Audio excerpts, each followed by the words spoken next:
बिस्मिल्लाहिर्रहमानिर्रहीम। देखिए, कल मैंने आप लोगों को एक सबक पढ़ाया था और मैं आपको समझाया था। वो क्या सबक था? वो थे मुतरादिफ़ अल्फाज। और मैंने पूरी तरीक़े से आप लोगों को बता दिया था कि मुतरादिफ़ अल्फाज किसे कहते हैं, मुतरादिफ़ अल्फाज के क्या मिसाल होनी चाहिए, मुतरादिफ़ अल्फाज कैसे कैसे इस्तेमाल होते हैं। कभी वाव हर्फ़ अत्फ़ के साथ इस्तेमाल होता है, कभी बगैर हर्फ़ अत्फ़ के साथ इस्तेमाल होता है, कभी बिल्कुल अलग थलग इस्तेमाल होता है, जिसके माना तो एक ही होते हैं, अल्फाज अलग अलग होते हैं लेकिन अलग अलग इस्तेमाल होते हैं। बहर सूरत वो सबक दूसरा था जो मैंने आपको पढ़ाया। अब यहाँ आया मुतज़ाद अल्फाज। अब ये मुतज़ाद अल्फाज है। अब इसको आप समझिए कि मुतज़ाद किसको कहते हैं।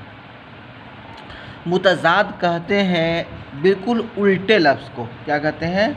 बिल्कुल उल्टा। यानी एक अल्फाज क्या कहते हैं, जैसे रात है तो उसके उल्टा क्या हो गया? दिन हो गया। चाँद उसका उल्टा क्या हो गया? सूरज, है कि नहीं? पानी उसका उल्टा क्या हो गया? आग। यानी इस तरीक़े से हम क्या करते हैं, इसको बोलते हैं मुतज़ाद। यानी मुतज़ाद कहते हैं जिसका बिल्कुल उल्टा हो, यानी उसके बिल्कुल इसके कोई कोना किसी कोना से मेल ना खाता हो, उसको बोलते हैं मुतज़ाद अल्फाज। तो इस सबक के अंदर आपको मुतज़ाद अल्फाज के साथ बहस करेंगे। तो मुतज़ाद अल्फाज, दर्जे झैल में ख़त कशीदा अल्फाज पर गौर कीजिए। मैं आप पहले हर रोज़ मैं आपको बताता हूँ, जब भी मैं सबक पढ़ाता हूँ तो ख़त कशीदा अल्फाज, एक दर्जे झैल अल्फाज। दो चीज़ मैं आपको बताता हूँ। एक दर्जे झैल, दर्ज का माना आता है लिखा हुआ, और झैल का माना आता है नीचा। तो नीचे लिखे हुए में, दर्जे झैल में यानी नीचे लिखे हुए में ख़त के माना, ख़त का माना लकीर। ख़त का माना क्या हो गया? लकीर। कशीदन खींचना से कशीदा यानी लकीर खींचा हुआ अल्फाज पर गौर कीजिए। यानी नीचे बात तो बहुत सारे अल्फाज तो बहुत सारे हैं जिन पर गौर फ़िक्र हमें करने, लेकिन जो ख़त कशीदा अल्फाज है यानी जिस पर लकीर खींचा हुआ, ख़त का माना लकीर, कशीदा का माना खींचा हुआ, मैं सब अल्फाज का अलग अलग माना कर दे रहा हूँ। मुतज़ाद का माना उल्टा, दर्ज के माना लिखा हुआ, झैल का माना नीचा, ख़त माने लकीर, कशीदा माने खींचा हुआ। यानी दर्जे झैल यानी नीचे लिखे हुए लकीर खींचे हुए अल्फाज पर गौर कीजिए।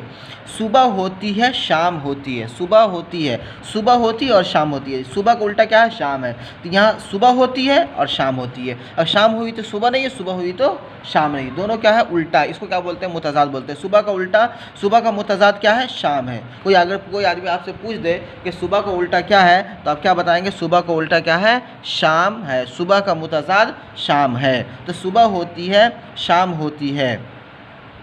ज़िंदगी में उतार चढ़ाव तो आते ही रहते हैं। ज़िंदगी में उतार यानी उतरने को, और चढ़ाव यानी ऊपर का। उतार बोलते हैं नीचे को और चढ़ाव बोलते हैं ऊपर को। तो ज़िंदगी में उतार चढ़ाव तो आते ही रहते हैं, ये भी मुतज़ाद के हैं। यानी उतार के मुतज़ाद क्या है? चढ़ाव है। उतरना और चढ़ना दोनों बिल्कुल उल्टा है, उसके अंदर कोई मेल नहीं खाता। एक आदमी उतर रहा है, एक आदमी जा रहा है, एक आदमी आ रहा है, एक आदमी जा रहा है, दोनों आदमी अगर जा रहा है फिर तो मिलजुल हो सकता है, लेकिन जब एक आदमी आ रहा है और एक आदमी जा रहा है तो इसके अंदर ज़रा बराबर मेल नहीं है। तो ज़िंदगी में उतार चढ़ाव तो आते ही रहते हैं। तुम्हें अच्छे बुरे की पहचान है कि नहीं? तुम्हें अच्छे बुरे, अच्छा और बुरे दोनों के अंदर, अच्छे और बुरे दोनों के अंदर मुतज़ाद है। अच्छा एक अलग चीज़ है, बुरा एक अलग चीज़ है। दोनों के अंदर मेल कभी नहीं हो सकता है। अच्छी बात अलग होती है, बुरी बात बुरी होती है, अलग होती है।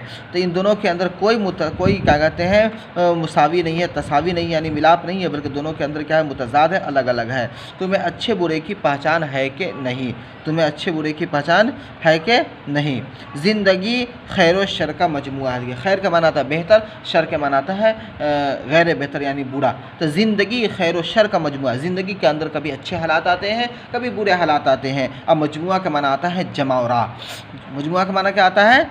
जमावरा। तो ज़िंदगी खैर व शर का मजमुआ है। इस ज़िंदगी के अंदर कभी गम आता है, इस ज़िंदगी के अंदर कभी खुशी आती है, इस ज़िंदगी के अंदर कभी आराम मिलता है, इस ज़िंदगी के अंदर कभी परेशानी नसीब होती है। तो ये तमाम दुख सुख और तमाम सुकूनों, राहत और क्या कहते हैं, परेशानों, मुसीबत की मजमुआ है ये ज़िंदगी। तो ज़िंदगी खैर व शर का मजमुआ है। तिजारत में नफ़ा नुकसान लगा ही रहता है। तिजारत बोलते किसी चीज़ को खरीद फरोख्त करने को क्या बोलते हैं? तिजारत बोलते हैं। नफ़ा के माना आता है बढ़ोतरी होना, नुकसान के माना आता है घटा होना। तो तिजारत में नफ़ा नुकसान तो लगा रहता है। तो एक असल बहस नहीं लेना है तिजारत से, हमको बहस का असल ये करना है नफ़ा और नुकसान से। हमें उस चीज़ पे बहस करना है जिसके नीचे लकीर खींची हुई है। देखिए नफ़ा के नीचे और नुकसान के नीचे, इन दोनों के अंदर क्या है? लकीर खींची हुई है। हमें इन दोनों से क्या करना है? बहस करना है। तो नफ़ा एक अलग चीज़ हो गई, नुकसान नफ़ा का नुकसान क्या हो गया? नफ़ा का मुतज़ाद नुकसान हो गया। तब देखिए सुबह का मुतज़ाद शाम, उतार का मुतज़ाद चढ़ाव, और अच्छे का मुतज़ाद बुरे, और खैर का मुतज़ाद शर, और नफ़ा का नुकसान क्या हो गया? नफ़ा का मुतज़ाद नुकसान हो गया। ख़त कशीदा अल्फाज एक दूसरे के बरअक्स माना देते। बरअक्स का माना बिल्कुल उल्टा होता है।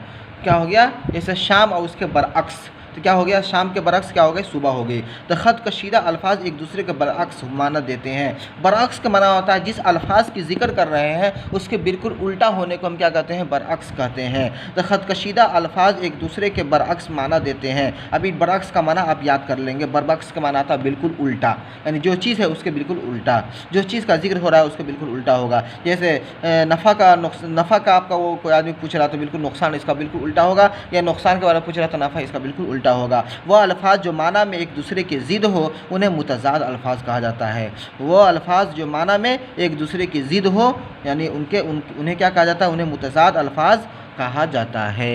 इसलिए आप इसको भी आप सही तरीके से समझ